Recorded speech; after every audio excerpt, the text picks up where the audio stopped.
que acontece? A verdade é que quando o Sérgio fala as paradas dele no programa dele, as pessoas atacam o Rodrigo, atacam as pessoas que acreditam no design inteligente e tudo mais. E quando o Rodrigo fala as paradas dele, aí as pessoas vão lá e batem no Sérgio.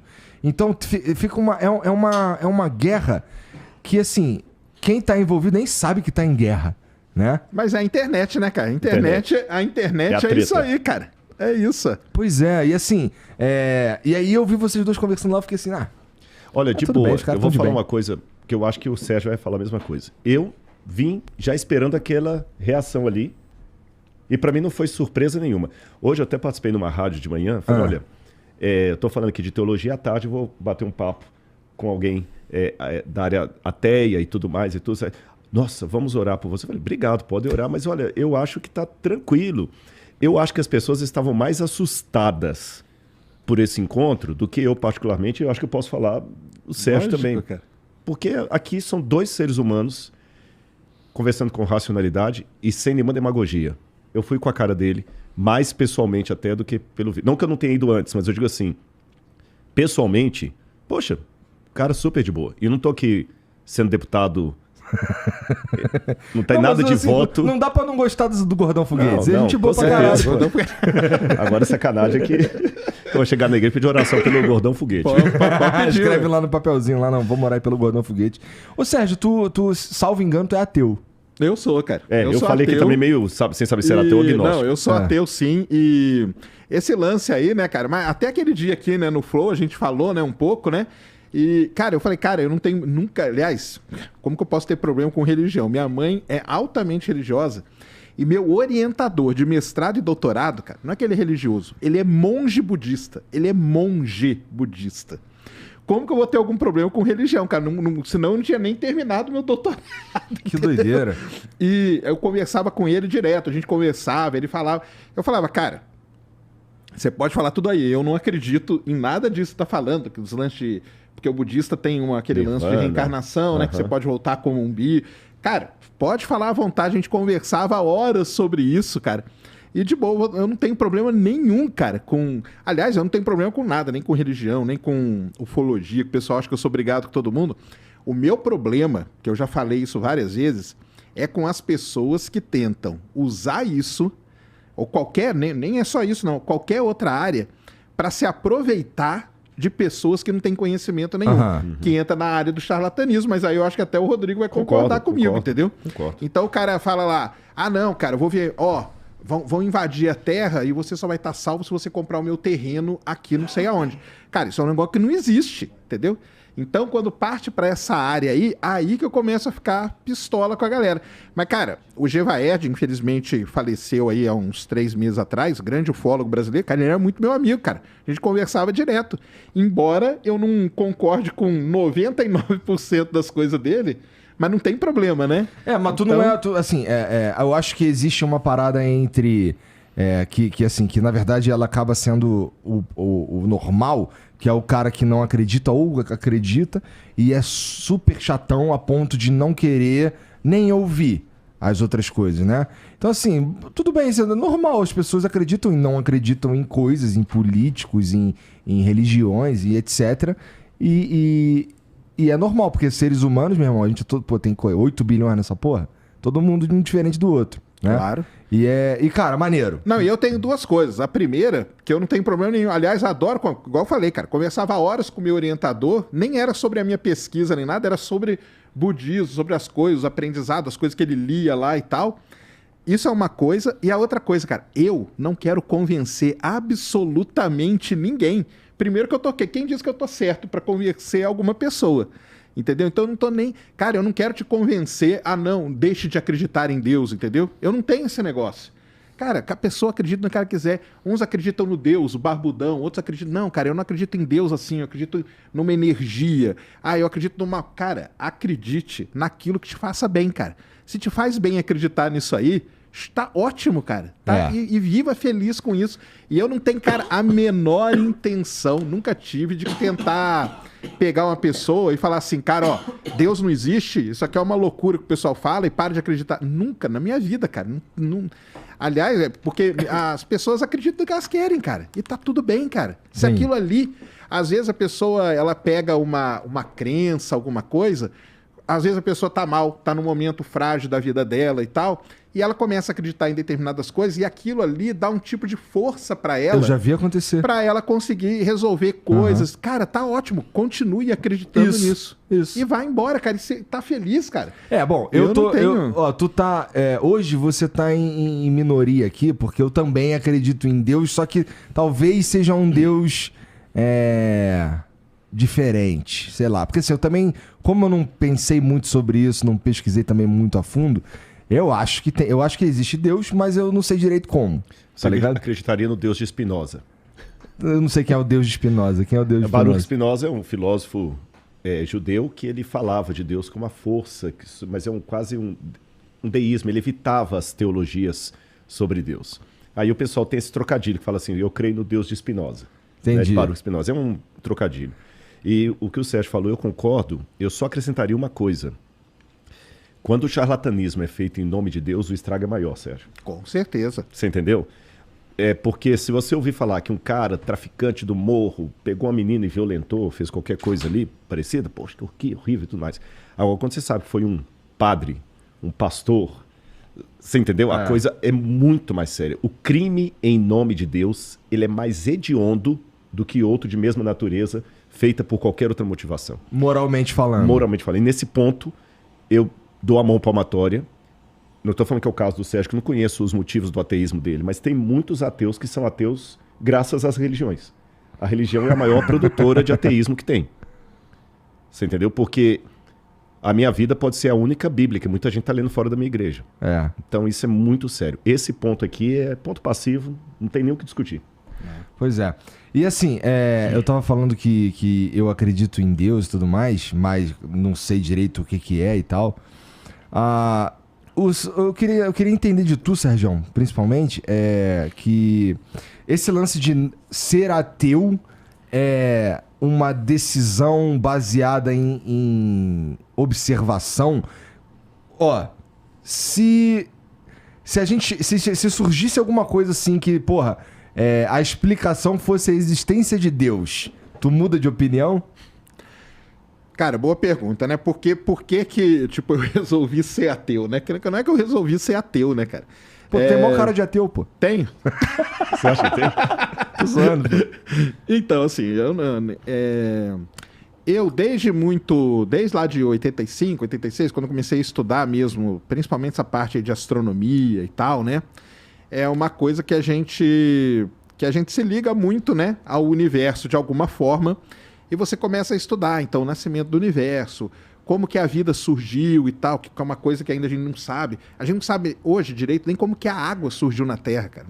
Tem, assim, dezenas de explicações e todas elas têm falhas, todas elas concordam. Então, quando você começa a estudar, e eu comecei a estudar muito, ler muito e tal, isso foi uma coisa que acabou, falei, cara, não pode ser daquele jeito que contam, por exemplo, na Bíblia, né? Ah, não, foi lá, fez tal coisa, depois no outro dia fez tal coisa, porque não encaixa as coisas com o que a gente vê, com o que a gente observa. A gente olha para uma estrela jovem, a gente vê uma estrela numa fase inicial da vida dela. Depois a gente vê uma estrela um pouquinho mais velha. A gente vê hoje, a gente consegue ver sistemas solares se formando, entendeu? Em estágios iniciais, como a gente teorizou que seria a formação. Então, com essas coisas, eu fui me afastando tal, e falei, cara, não tem como acreditar que veio alguma força, alguma coisa, ou alguma entidade que seja, e criou aquele negócio assim. Então, por isso. Agora, se a partir de um determinado momento, sei lá, conseguem provar de alguma forma que, ó, tá aqui, ó, fizemos um experimento aqui, ó, tá aqui, ó, foi essa força aqui, não sei se divina, não sei se o quê, mas foi essa força que fez surgir as coisas assim. Ó, aí não tem como, porque a diferença, cara, principal que tem é essa palavrinha acreditar, cara. Porque assim, o cientista, cara, ele não acredita, entendeu? Eu não acredito em absolutamente nada, entendeu? Eu vou lá, você acredita? O pessoal fala assim, você acredita no multiverso? Eu não acredito e nem desacredito, cara. Vamos ver o que é o multiverso? Vamos ver, cara. Então lá, as equações matemáticas... Vale pra Deus? Então, pra Deus, eu não acredito, né? Mas desacredita? Eu desacredito dessa maneira. Desacredito dessa maneira como ele é contado. Não, que aí criou tal coisa e depois criou outra coisa. Porque a gente observa, não é isso, né, cara? O que a gente vê não é isso que aconteceu. Então, a Terra tem a história dela, o Sistema Solar tem a história dele, o universo tem a história. E a gente hoje, está vendo essas coisas que a gente teorizou durante muito tempo, hoje a gente tem capacidade de ver acontecer em outros lugares. Então, fala, caramba, então não tem como ser isso. Agora, se aparecer alguém que comprove, tá aqui, fizemos um experimento tal e tá aqui bonitinho, então foi essa força aqui, e a partir desse momento essa força nós vamos chamar de Deus, do que quer que seja. Aí não tem, porque aí não é uma questão de acreditar, entendeu? Uhum. É diferente. Então, talvez eu acho que essa palavra é a que diferencia mais vários setores. Tanto quem estuda teologia, quem é teólogo e tal, e quem segue uma religião, do cara que é cientista, entendeu? Não quer dizer também, pessoal, isso é muito importante, que todo cientista é ateu. Muito pelo contrário. Eu acho que, se brincar, a maior parte dos cientistas não são ateus, entendeu? Não são ateus. Porque antes dele ser cientista, ele é um ser humano. Uhum. E quando ele, sei lá, às vezes o cara virou cientista com 30 anos, ele pode ter vivido 30 anos dentro da igreja, estudando, acreditando naquilo, ele não vai deixar de acreditar aquilo do dia pra noite. Eu lembro que na última conversa que o Rodrigo estava aqui, a gente estava inclusive falando de vencedores de prêmio Nobel, que eram todos caras que são cristãos. Né? Religiosos, religiosos, né? Judeus também. Religiosos, verdade. Religiosos. Mas isso aí não tem problema, porque o pessoal, a turma, cara, gosta de falar assim, não, o cara esse aqui é cientista, então ele não acredita em Deus. Não é assim, cara. Tem muitos cientistas que são ateus, tem muitos que são agnósticos, tem muitos que acreditam. Cara, e tá tudo bem. Tô falando, cara, meu orientador, cara, um dos principais pesquisadores da minha área, um dos principais pesquisadores da área no mundo, um grande cientista, ele é monge budista, cara. Entendeu? Então, como que você vai... Não tem essa coisa de colocar a pessoa naquela gavetinha ali e fim de papo, entendeu? Então, isso para mim é uma das grandes coisas. Só que a palavra que separa muito é essa coisa de acreditar. Então, talvez o Rodrigo, ele acredite em determinadas coisas que para mim aquilo ali não é acreditar, entendeu? Pô, vamos lá, vamos fazer um experimento aqui, vamos ver em que resultado que a gente chega. E o cientista tem isso. Eu estou fazendo experimento... A gente não está torcendo para aquele experimento. A gente faz ele de acordo com toda a metodologia científica e vê o resultado. Bom, esse é o ideal, né? O ideal é isso aí que você está falando, que eu não ligo para o que vai sair no resultado. Exato. Porque muitas vezes, porque cara, se você ligar, errado, você consegue mas aí o cara está colocando um viés. Exato. Aí colocou o viés, aí ferrou todo o experimento. Isso entendeu? eu aprendi contigo, inclusive. Porque colocou o viés, acabou.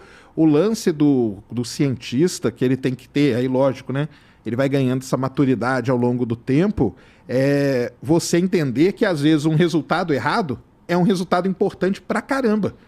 Eu não cheguei naquele resultado que eu esperava chegar. Mas olha só o que eu cheguei aqui, e aquilo cria outras várias perguntas que podem ajudar, entendeu? O erro de Einstein. O erro do Einstein, por exemplo, eu posso até falar disso aí, que aliás, o Einstein, cara, foi um cara que duvidou de várias coisas que ele foi fazendo e só foram ser comprovadas 100 anos depois, cara. 100 anos depois, entendeu? Então, eu acho que essa palavrinha acreditar é que ela acaba. Porque muita gente fala assim, o cientista acredita que o Big Bang é o início do...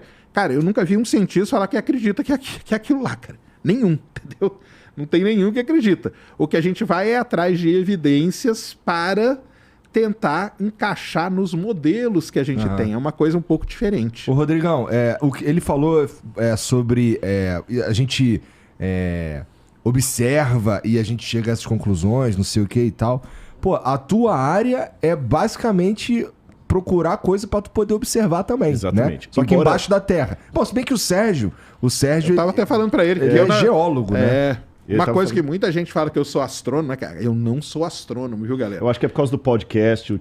Não, é porque o tesão dele é essa porra. Tanto é que a canequinha astronomia. lá foi da NASA e não da Petrobras, né? Exatamente. Mas, pô, você também observa várias Observamos, coisas. E é interessante como existem... vocês estavam reclamando, inclusive, da última vez, me corrija se eu estiver errado, tá? Que tem muitos acadêmicos que não querem escutar o que vocês têm pra dizer. A galera do design inteligente, tô dizendo. Mas você, nas tuas escavações lá, tu também encontra um monte de coisa e que corroboram até a Bíblia. Sim. Né? E aí, nesse sentido, Rodrigão, eu não quero dizer nada com isso, Por favor. Mas será que tu não chega às conclusões que tu chega porque você tá enviesado pela religião? Por favor. Boa pergunta. Inclusive, de tudo que o Sérgio falou, eu concordo com tudo. O único pontinho, Sérgio, que eu fiquei um pouco assim, eu falei assim, a questão do viés. Né? Porque, em primeiro lugar, eu acho que o viés, eu até falei da questão da cosmovisão. Viés é uma palavra pejorativa. Vou usar cosmovisão. A cosmovisão, todo mundo a tem. Não tem como você escapar dela, porque ela vai sendo construída e, por mais que você evite a palavra crer, pelos experimentos, você já espera determinados resultados que ainda não aconteceram. Não, isso é muito importante. Eu acho que não é trocar a palavra acreditar por esperar. Por esperar. Isso aí. Entendeu? Isso mesmo. Vamos supor, se eu sei que a água ferve... A quantos? 100. 100. Se eu sei que a água ferve... A nível do mar. A nível do mar, né? Então eu vou colocar aqui, eu já espero que ela vá ferver. Não é que eu estou torcendo para que ferva, mas eu já estou esperando, já estou trabalhando com aquele pressuposto. E se alguém chegar para mim e falar o seguinte, a água não ferve, aí esse grau fala assim, não é por aí. Eu vou evitar a palavra não creio para tentar usar a linguagem do Sérgio. Não acredito em qualquer coisa.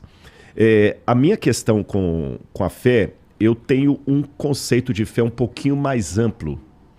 E a diferença entre a minha visão do Sérgio, e ele está em razão no que ele está falando aqui, porque a palavra fé, crença e congêneres ficou muito sequestrada pelo ambiente teológico, como sendo algo espiritual.